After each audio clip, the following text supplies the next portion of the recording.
You don't succeed by accident. You have to start intentional living. You have to start intentional living. The way you left your house, you knew where you were going. That's why you got here. You set the destination before you leave your habitation. You set the destination before you leave your location. And with that, then your efforts, your energy is being channeled towards something. You're not just wasting away, drifting about. You're going to set goals. And the goals you're going to set for 2023, the minimum is double of what you've been operating.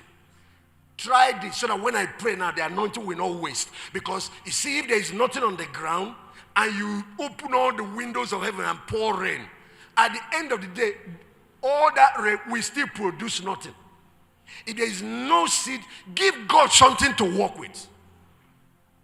If there is no goal, if there is no seed, the anointing does not have something to multiply. The anointing is the multiplication factor. It does to your life what rain does to crops. But even if it falls on nothing.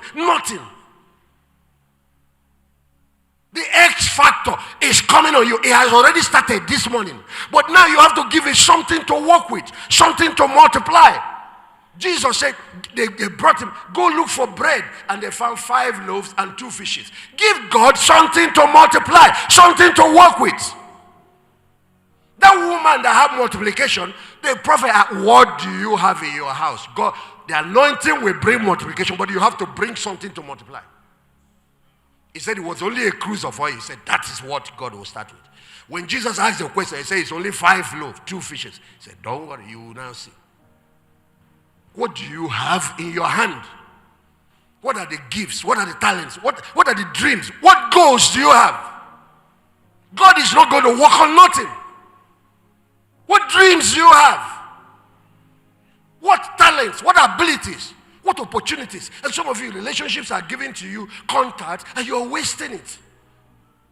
You even abuse some of those relationships. You know, because you have nothing. People like us that have big things we want to accomplish, treasure people. We treasure relationships. We understand why God brings them.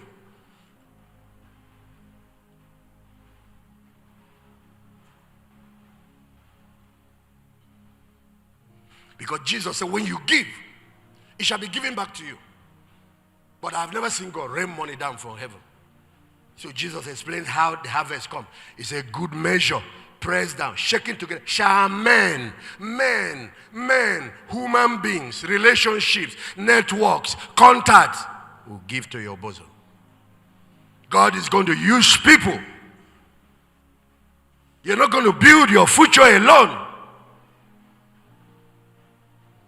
Even though I'm not following it anymore in order, but you should put it there, that your contacts, exposure, relationships is part of how you expand your world and your capacity. There are certain relationships that when they come into your world expands.